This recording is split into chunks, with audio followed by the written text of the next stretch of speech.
How's it going, Dave and Comic Book Investments? So in this video, we're going to look at 5 keys that are heating up. What do I mean by heating up? I mean they're going up in price. Yes, they're going up by quite a bit. 371% is the top book in this video.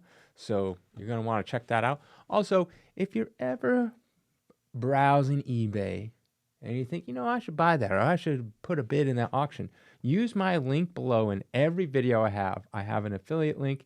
It helps out the channel. I end up getting a small kickback on everything you buy. It could be toilet paper or it could be comics. And I get a small kickback, and then I end up like trying to use that money to buy better books to do in my giveaway that I do. And there's a giveaway coming up very soon. So use that eBay link, whatever you use it on. Doesn't matter. Could literally be anything. All right, let's get into the video. All right, first up is Invincible #1. And this is the first appearance of Invincible. All right, so a 9.8 is currently selling for $4,200. That was the most recent sale. And back in January, it was averaging about $2,500. Now, it just had that was a very low average, happened to be for January.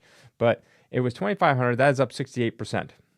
Now, in all of 2023, it averaged about $3,500. That is up 20% from its average of 2023. But if you go back 5 years ago, basically 2019, its average was 1080, so it's up 289%. Now, a lot of you people have been asking, like, hey, let's not do like from its peak all-time high comic boom era because everything was really high. But if you look at the kind of history of this book, you can see in the graph what's going on. Obviously, the comic boom happened, started going sky high, and it's pretty much stayed around that level. Now, it's not an all-time record for this book in a 9.8, but it's pretty much stayed around that level because it started going down with everything else, but then the show was very popular. Season 2 came out, and now they're doing a season 3, which I really like. So I'd recommend it for people that are into this kind of stuff. I think it's very, very good. And so it's been pretty much steady. Like, obviously, it has some random ones like the 2,500, but overall, it's just been pretty much steady along. It's first appearance of Invincible. Now, I believe they are going to make a live-action movie of this, which will be pretty cool to see. Probably have Pedro Pascal as Omni-Man. I wouldn't be surprised. You heard it here first. But nonetheless, I think this is a good book. It had relatively a low print run, and this was like long, like when did this book come out? Like 2000, I want to say 8 or 4 or something like that. I don't know. I could be wrong, but somewhere around there. So it's quite old. I recommend this book. I put it on lists that I've had before. So yeah. Next, we got Hulk Annual #1. Great cover. A 9.8 recently sold for $13,200. If you went back to January, it was around $9,100, so that's up 45%. Now, it's not an all-time high, because an all-time high was in 2021 for about 14. So that's crazy to think. But in 2023, it averaged about 10,200, so it's up 29% from its 2023 average. And then 5 years ago, before the comic boom, it was averaging 2,800. That's up 371%. So up quite a bit. You can kind of look at the history of this book. Now, this is a 9.8 for this book. This one's not going to sell that often because there's just frankly not that many 9.8s of it.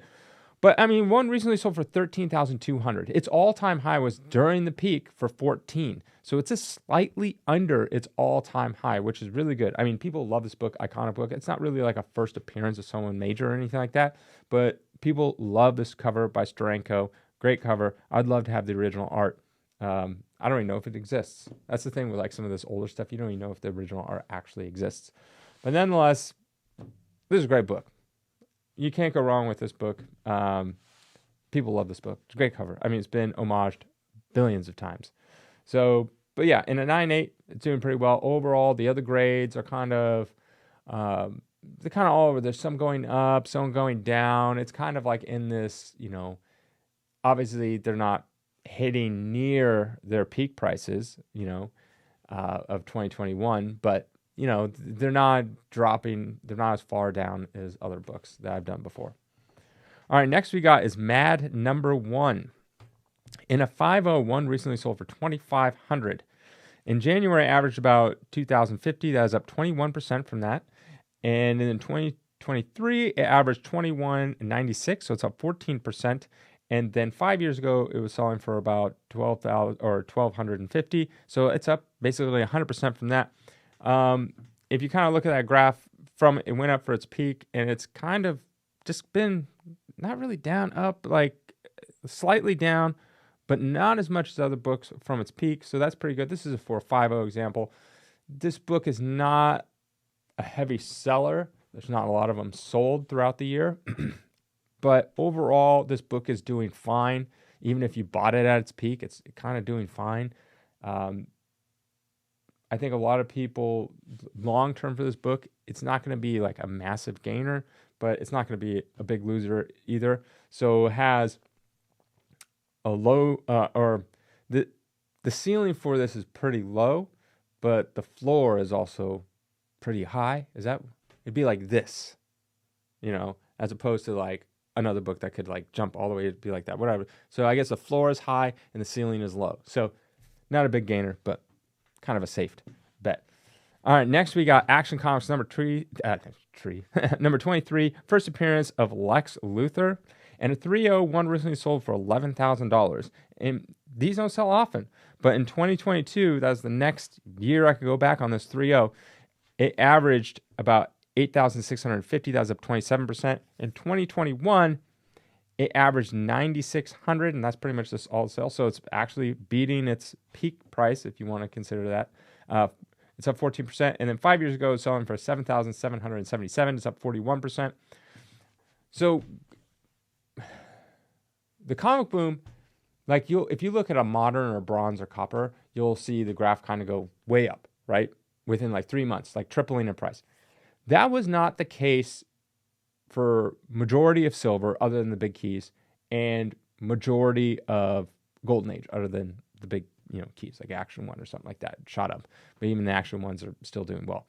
But pretty much gold and silver, if you take away the main keys, they didn't really see a huge jump. That was because the people that really benefited from getting all this money, like through the COVID relief, whatever it was, $2,000 or something like that. Those people the people that actually needed it the most, probably the people that were in the age range to collect stuff that's from copper, bronze, and modern, not so much silver, other than the main keys that everyone kind of wanted.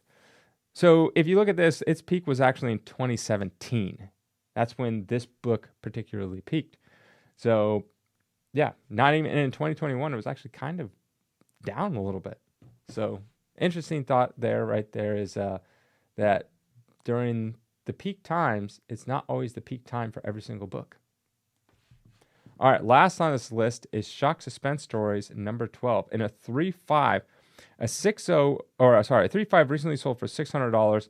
In 2022 is averaging about $514. That's up 17%. In 2021 is averaging $289. That's up 108%. And then 5 years ago is up, averaging $258. That's up 132. Pretty much this saw no real boom from the comic boom, but pretty much it's just been going up. That's all. Like if you just go back any time period, this book, it's a record price for this in a 3.5, but pick any time period, it's just been steadily going up. These horror covers, they just manage to just have a overall increase in price over time. And the reason why is there's just so few of them. I try to explain to people, there's just so little of them. They're great covers. People really like them.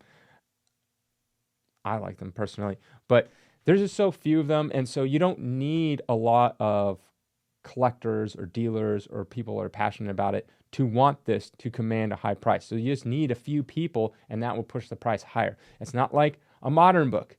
Like that's why I try to explain to people. It's like, that's why modern books are probably, most of them will never be worth anything, because if you have like a 9.8 of, say, the most recent whatever Spider-Man variant, whatever, even if it has a limited print run of 500, in the future you will need at least 500 people that will want it and want to pay more than, say, case cost. You actually need more than that, because then everyone would get one equally for case cost, which is $50 for a 9.8. And they're all going to be 9.8s, because all new books are pretty much 9.8s. You're going to have a lot of people. You're going to probably have like thousands and thousands of people, probably tens, if not 20,000 people to want that particular Spider-Man book to actually increase in value, because a lot of the people that want it, it's like, I'm not going to pay more case costs. So that's the thing with these books. It's like, okay, you got maybe 50 of them that exist, 100 of them exist. So you really only need about 500 people that really want it. And the people that are going to want this book probably have deeper pockets than the people that want a modern book. So I'm not saying that people who want modern books don't have money, just in general, usually. So that's usually why that these types of books are always really good. I always recommend like Crime Suspense Stories number 22. That's a great book. I think that's a safe bet long term. But nonetheless, that is it. Have a great day.